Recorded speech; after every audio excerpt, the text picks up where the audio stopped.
Do you feel like when you try to lose fat, that your body starts to react to it? It starts to make it harder?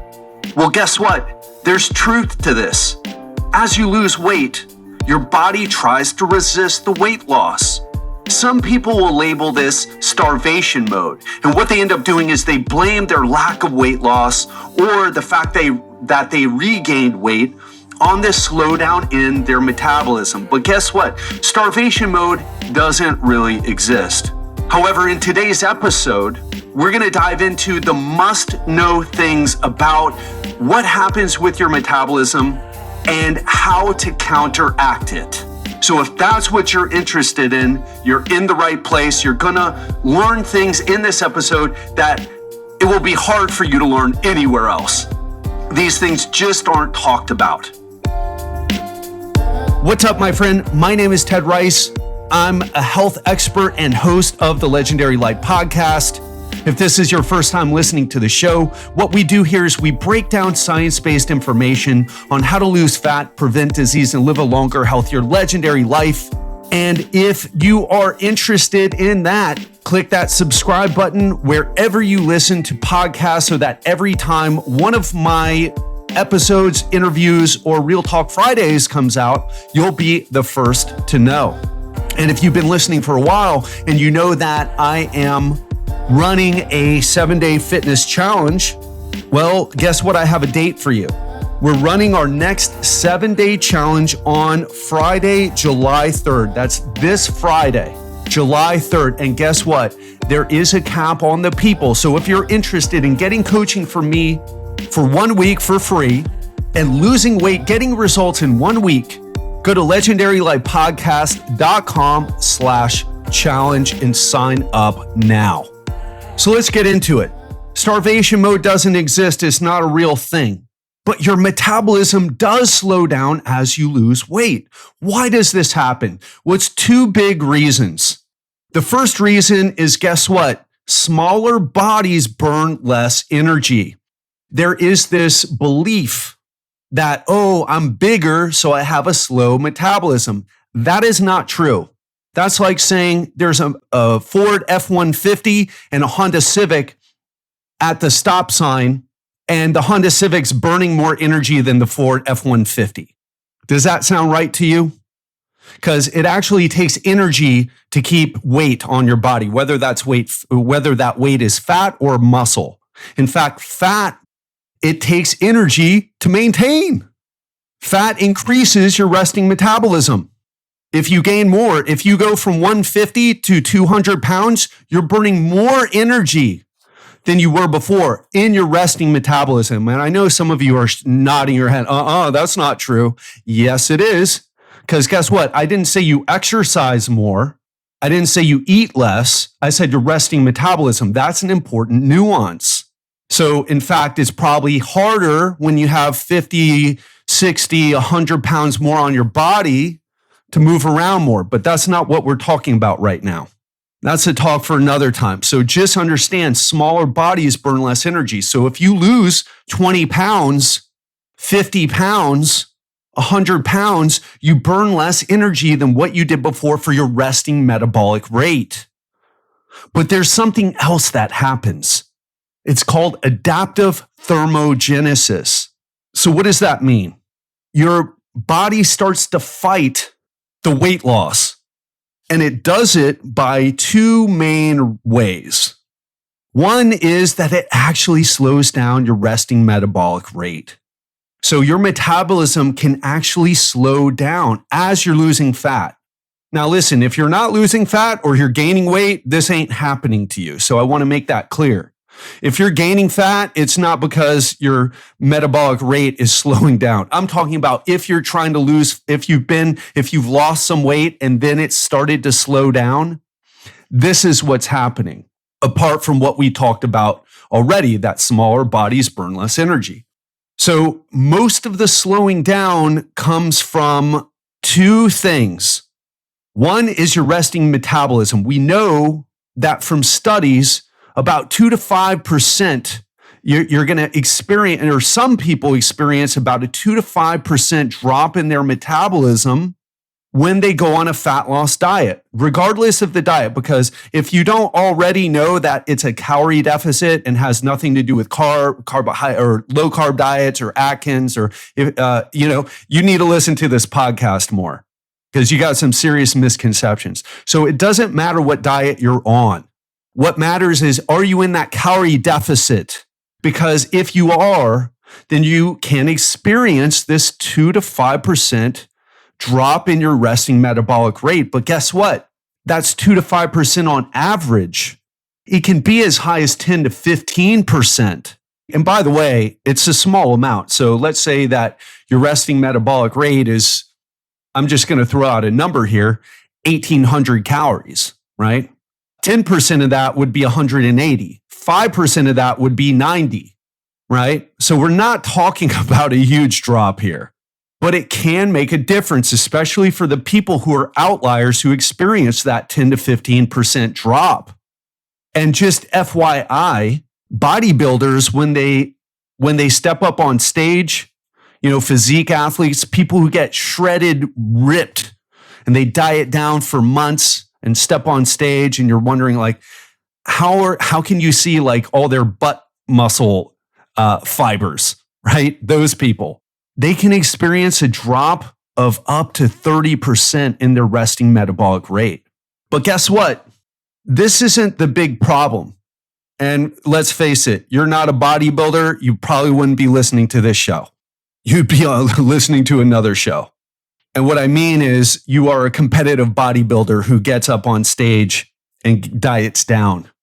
So if you're not getting into, dieting down to 5% body fat, we're not talking about you.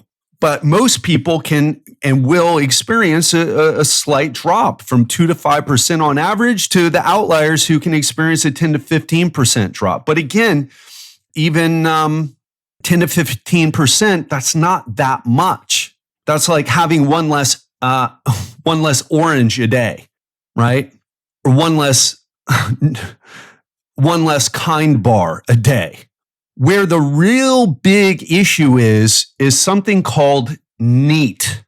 NEAT is an acronym and it stands for non-exercise activity thermogenesis, which is just a sciencey way of saying all the stuff that you do that isn't a workout. So if you're running or going for a walk or in the gym lifting weights or doing Pilates or body pump or whatever, Pilates, yoga, those are all workouts. But NEAT is like what I'm doing right now. You can't see me, but I talk with my hands a lot. Maybe it's because I'm from Miami. I don't know. But what happens, and probably the best example of this, is just how often do you get up and move around? How many steps do you take, in other words? Because this is where the big issue is. What we know is that studies show that you can lose up to 40% of your activity. You can drop off 40% of your activity and it's completely unconscious. So you may say, no, nothing's changed. I haven't changed my lifestyle at all. Do you track your steps? Well, no. Okay, so you don't know. In fact, tracking your steps is a great way to see if this is happening to you or not. Because if we're talking about, you're getting 10,000 steps a day and all of a sudden you're getting 5,000, this is a big deal. In fact, so many people say, have you ever heard like, oh, it's 80% nutrition and only 20% exercise? That's what fat loss is about. Well, that's not true. I've had a client who was on point with his nutrition, but wasn't losing fat because he's a big boy, should lose fat quite quickly. Because if you have a lot of fat to lose, the bad news is it's terrible for your health. But the good news is that it's easy to get rid of, or simple to get rid of. But then we looked at his steps and he was averaging 800 steps per day for the past week when I asked him to look at it. 800 steps per day. This guy was barely, it's like he went to the bathroom a few times and then sat down, went to the refrigerator, the bathroom, walked to his car, walked back, and that was it for a whole week. So this is a big deal. Now, so just to go over this, just to make sure that, just a brief recap here. So smaller bodies burn less energy. So if you lose weight, you need less energy. And 2 is the adaptive thermogenesis. So this drop in resting metabolic rate that can be anywhere from 2 to 5% on average, but up to 10 to 15%. And then there's a drop in activity. You're just not getting up and you're completely unaware of it unless you're doing some type of tracking. It's kind of like, imagine driving your car and you had to just guess with no gas gauge, and you just had to guess how much gas you had in your tank, right? You didn't have the gas gauge to look at. You just had to guess. That's what most people are kind of doing with their nutrition. They're just kind of guessing and they have no idea. But then when they run out of gas, they're like, oh, what happened? I thought I had more gas left. Well, you're not tracking it. You're not aware. So why does this happen? Well, your body doesn't see a diet as a great way to lose fat, to prevent diabetes, to improve the way you look in the mirror. It sees a threat to survival. So it will respond and neutralize the threat. Well, how does that happen? Well, various psychological and physiological changes happen. For one, increased hunger. That's why it's so important. With the key things that I coach with my clients, and also with and also I go over this in the 7-day challenge, is we talk about how to control hunger. Because if someone's trying to teach you how to lose fat, but not teaching you this, you're going to fail, okay? Because you need to learn how to manage your hunger. If you don't learn how, you are going to and it's just going to be a struggle. You're always going to eventually lose to hunger. So it's something that you need to learn. Also, falling off the wagon. So many of my clients view falling off the wagon as such a failure. What if we reframed it and said, well, this is your body's way of protecting you. And what you need to do is just to get back on track as fast as possible. Another thing is decreased NEAT, like we already talked about. Another way is you start to lose muscle. It starts to say, hey, your body is like, hey, let's get rid of this muscle. We don't need it. So these are the things that you're facing when you're trying to lose fat. This is why it's so difficult. I want to share a brief story with you. So I've been lean for most of my life, but in my 30s, I got fat. And most of you who've been listening to this show and signed up to the email list or your Facebook, or you follow me on social media, you've seen that photo. You've seen the fat Ted photo, either me with the boxing gloves, or if you've watched my masterclass, you've seen the fat Ted with the boxing gloves. The one that when I posted up on Facebook, people told me I looked like a miniature butter bean. So it was so easy to stay lean, but then when I got fat, it was so hard to lose fat. Now, granted, I believed a lot of things about nutrition that weren't true. That did not help. I thought carbs made you fat. I thought fat wouldn't make you fat. I thought butter was a health food, so I'd go out of my way to eat it. I'm like, butter's a health food. That's why I'm putting butter on things. Yeah, it ain't no health food. It doesn't even have that many vitamins and minerals in it. Even grass-fed butter. So listen, but when I even when I started learning better nutrition approaches, it was a struggle to lose fat. I was up at 210 pounds. So what seems to happen is that once you establish a new normal for your body, that's what it likes to stay at. And it will fight to stay that way for all the reasons that we talked about. Now I weigh 183 or something like that, 182. And I'm quite lean, even though I've been emotional eating for the past month because of the situation with my dad. I still can see my abs. I still have that one. There's this one vein on my lower abdomen. I'm just like, that is my goal, not to lose that. And so that's my thing. But it's been such a struggle, right? To lose that fat. and to manage these things. So how do we overcome them? How do you overcome them?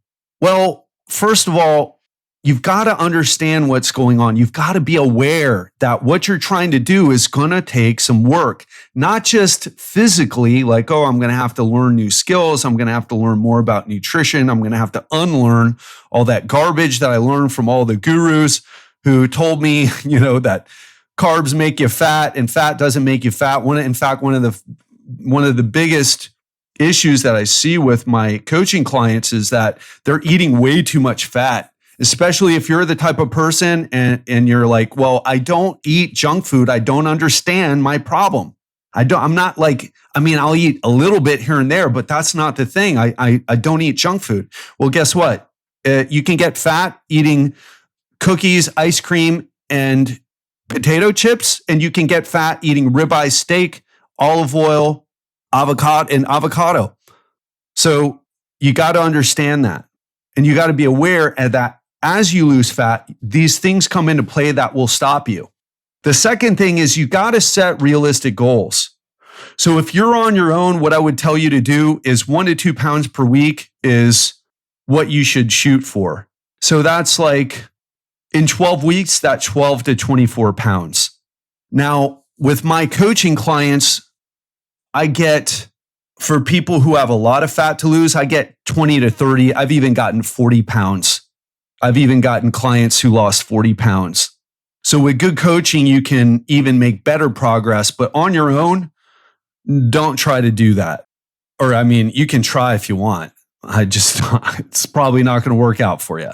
But 1 to 2 pounds per week is a solid rate of fat loss. The third thing that you should do is do everything you can to avoid losing muscle. What does that mean? Eat about 0.7 to 1.2 grams of protein per pound of body weight. If you're on the more obese side or severely obese, 0.7. If you're more on the leaner side, all the way up to 1.2. Those are the ranges I personally use for my clients and for myself. The other thing is that you have to do resistance training. Oh, but I don't like resistance training. Okay, well, you're going to lose muscle then. That's like saying, oh, but I don't like work. Okay, well, you're not going to make money then. Do you understand? These aren't rules that are negotiable. This is human body stuff. It's set by God or evolution, the universe, whatever, the laws of physics, whoever came up with that, whatever you believe in, the rules are not changeable. Resistance training is what you should do if you're trying to lose body fat, because if you don't, we know you end up losing muscle, and losing muscle is part of why people end up gaining the weight back, end up gaining the fat back. You don't want to do that. So make sure you're eating enough protein. Make sure you are doing resistance training. It doesn't mean you can't do cardio. I use cardio with my coaching clients all the time. I use it myself.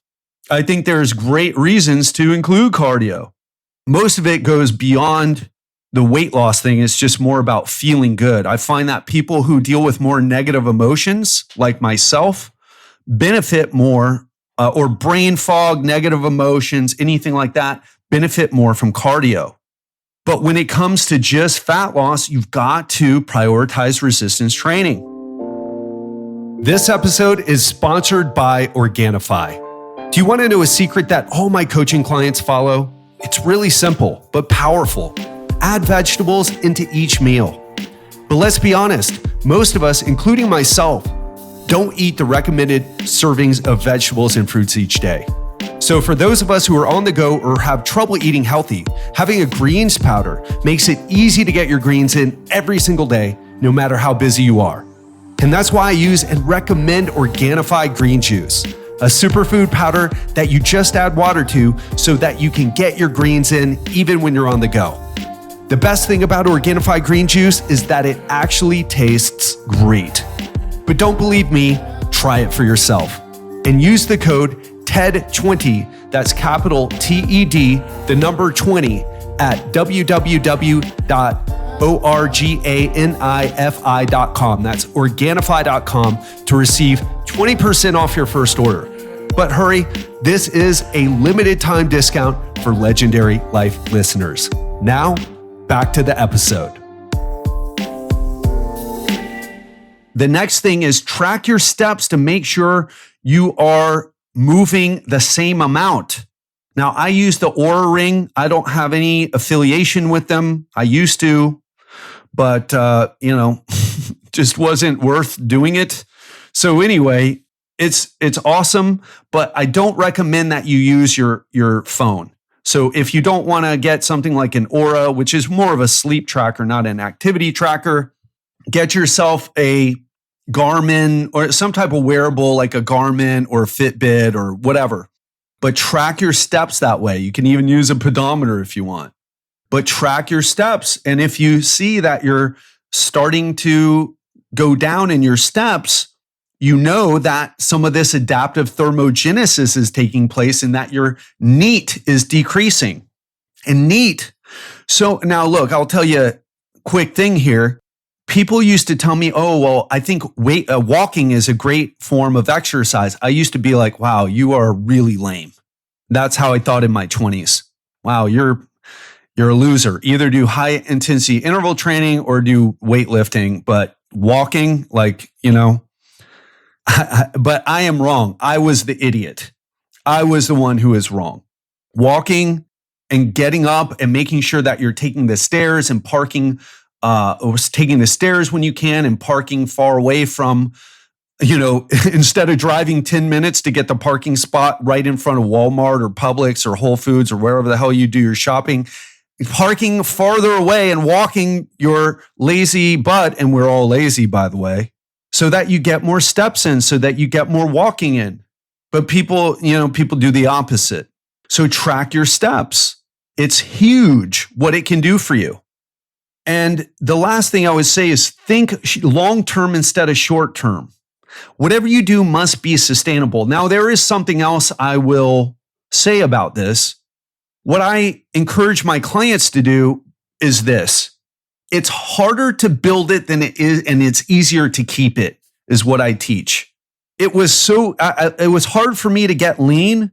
I started tracking my nutrition using MyFitnessPal. I dialed in my grams of protein. I would track all my meals. And even when I didn't want to, and whenever I fell off tracking, I'd push myself to get back on.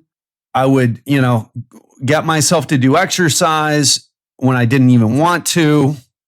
But once I achieved it, it was so easy to keep. In fact, I've been lean for a long time.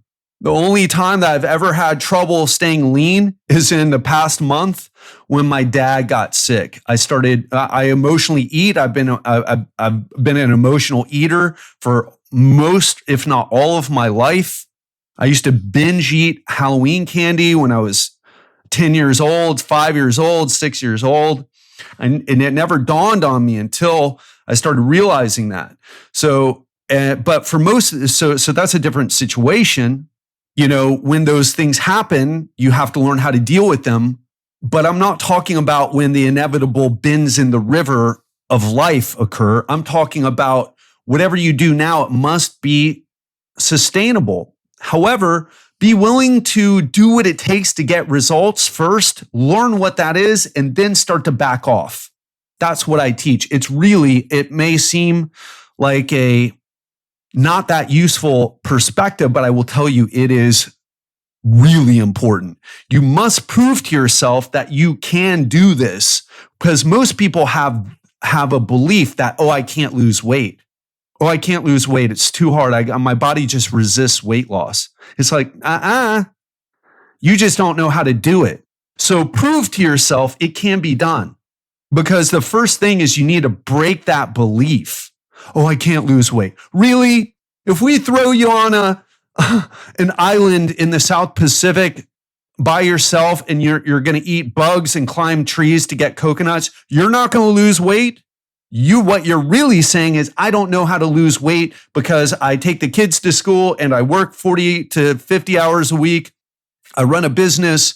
I go out to eat. I can't stop myself from drinking just one glass of alcohol. I binge eat. You don't know how to lose fat in the context of your life. That's very different than whether your body has the ability to lose fat or not. Does that make sense? Because it's a very important distinction. And what I find is those people who are like, no, my body's resistant to losing fat. It's like, no, you just don't know. And you need to prove it to yourself that it works. So what about keeping the weight off? Does this adaptive thermogenesis screw us over in that way? And, it's a fair question to ask. Does this reduction in metabolic rate increase the risk of gaining the weight back? And guess what? Scientists did a study on it. And a shout out to Eric, if you're listening. He is the coach who I worked with to get lean while I was traveling the world when I was in Phuket, Thailand, actually. And I talked to him constantly about this stuff. And he shared with me this study. And what he found was that your not him, but what he shared with me and what this study says is that your metabolic rate bounces back to normal. It bounces back to normal. So doesn't stop you from keeping the weight gain, from maintaining your weight loss. So if it doesn't, then what does? Well, doing a fad diet that you couldn't keep up. A lot of people who come to me tried keto and they're like, yeah, I lost weight, but then I hit a wall. I couldn't lose weight. And it's just disgusting, all the fat, how much fat I have to eat. And I really miss carbs. Then I show them, hey, I eat over 200 grams of carbs a day and I can see my abs. Now, for someone who's not as active, it might be more, or someone who has pre-diabetes or diabetes, it might be a better approach to have a bit less carbs. I don't want to get too into the woods on that, but it's not the carbs that is making them diabetic. It is the fat that has accumulated because they were eating too many calories. But you can lower your blood sugars by reducing carbs if you are metabolically unhealthy. Does that make sense? But in general, that's not an issue, right? So here's what I want to tell you. To keep the weight off, you need to find an approach that you can maintain. That's why what I preach is I show people how to go out and enjoy their social life in addition to maintaining and even losing fat while they do it. I teach them how to balance it out because I feel like if you don't do that, then you have to do what some of my clients have told me. I feel like I have to just stay home when I'm on a diet. I have to stay home. I can't go out because once I go out, it's like, no. You need to learn you need to go out so that you learn how to do this in the context of the life that you really, really want to live. Or you need to get new friends, ones who drink less alcohol and don't use food to manage their emotions, right? But you need to do something sustainable. You need to figure out also what is doable in terms of exercise for you. And again, resistance training is that thing. It's like brushing your teeth, right? If you don't brush your teeth and floss, you end up with stank breath. Nobody wants to talk to you, but if you neglect your teeth long enough, you lose them. Well, that's what happens to your muscles. Losing muscle happens with age. So if you want anti-aging, you work on keeping your muscles. In fact, you'd be surprised. If you worked out and lost fat, if you worked out optimally and lost fat, you would feel 10 years younger. I'm 43. I feel like I'm 28. Can't say 23. Gosh, I felt like an idiot at 23 too. So I certainly don't feel like as much of an idiot. So you'll feel 10 years, if not more, younger. So what's another thing that helps keeping the weight off? Learning how to manage your emotions. It's what I'm struggling with right now. And I'm really good at it. And I still struggle. You've got to learn how to manage those negative emotions if you find that for men, typically end up drinking more alcohol.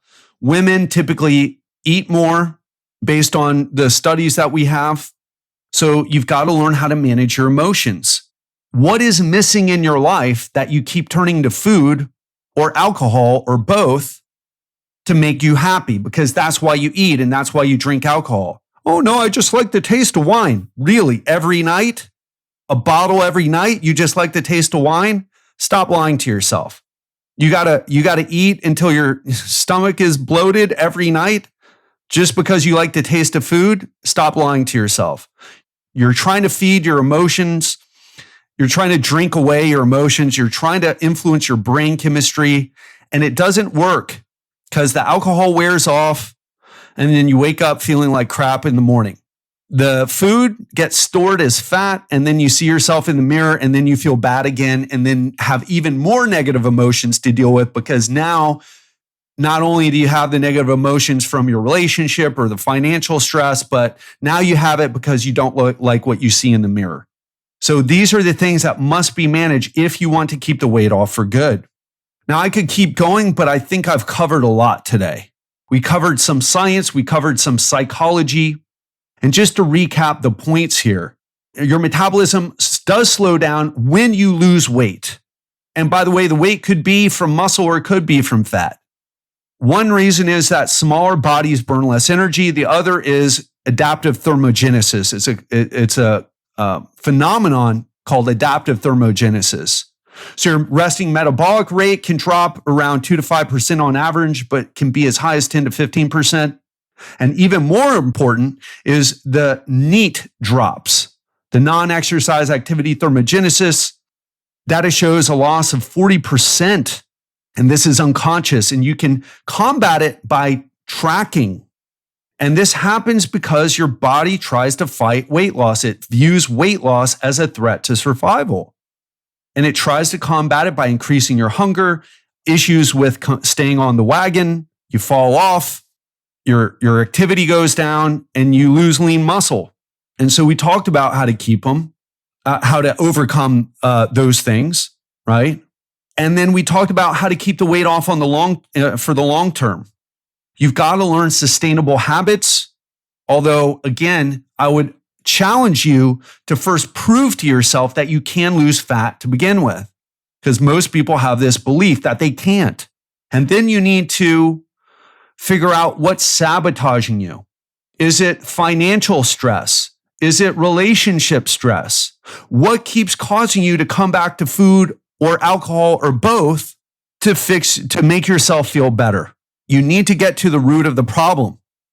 Whether that means divorce, whether that means breaking up with someone, whether that means changing jobs, whether that means turning off the freaking TV or getting off of social media and spending some time balancing your budget. Because I'll tell you the truth, some people, I can coach anybody, but they have to be ready for it. It has to be the right thing for them. And part of what I do on the breakthrough calls is I try to make sure it's a good fit. I really do. That's not some BS marketing thing. I try to make it a good fit, because if they don't get good results, then that's on me. Well, it's partly on them too, but I look at it in the sense that I didn't qualify them properly. I ask people, what makes you think this is going to solve your problems instead of getting relationship counseling? Why aren't you talking to someone who will help you out financially if you're under such financial stress? Why are we talking right now? Why do you think this is the right approach for you? Why don't you think, getting some counseling is a better approach? Those are the questions I end up asking to some people, at least. And those are the questions you should answer for yourself. I've had clients tell me, well, I got to have this talk with my husband or wife, and they're just not doing it. That happens so often. Is that your case? And then you start to build up resentment and you just live it every day. We all need help to get out of those situations. But if you keep turning to food or alcohol or both because you're refusing to take action on whatever it is that you need to take action on, it's never going to get better. You can manage it for a little while, but then it's going to keep coming back because you didn't address and deal with the root cause of the problem. Does that make sense? So that is that. I hope this helps today. I hope it helps you understand the process better and really what you're facing. Because fat loss is simple So simple. But it's hard to do in the context of our lives, especially when we're dealing with a lot of negative emotions, like boredom, like stress from the lockdown or coronavirus, or, stress from work. Someone got laid off, making less money, unsure about the future, stress from your children, stress from being in a relationship that you feel no longer is right for you, stress in your relationship because you're with the right person, but you're not doing the necessary work in the relationship to make your relationship work. Make sure you think about these things. Make sure you address them. The great news is that if you feel stuck right now, like so many people do, there is an answer. There is a solution. You can, in a very short period of time, change your life around. Turn your life around and be on top of the world. But it takes pushing aside the easy things to do, like shopping and eating and drinking, and dig a bit deeper and face your life, face the truths of your life head on. And once you do that, the sky isn't even the limit, my friends. You can go much further than that. Hope you enjoyed this today. Hope it brings perspective to you. And again, if you feel like health is the area of your life that you need to focus on, what I want you to do, go to legendarylifepodcast.com/challenge and sign up for my free challenge where you get coaching for a week from me for free. People lose anywhere from 2 to 4 pounds in 1 week. So that's where you go. legendarylifepodcast.com/challenge. Looking forward to seeing you there, and I'll speak to you on Friday.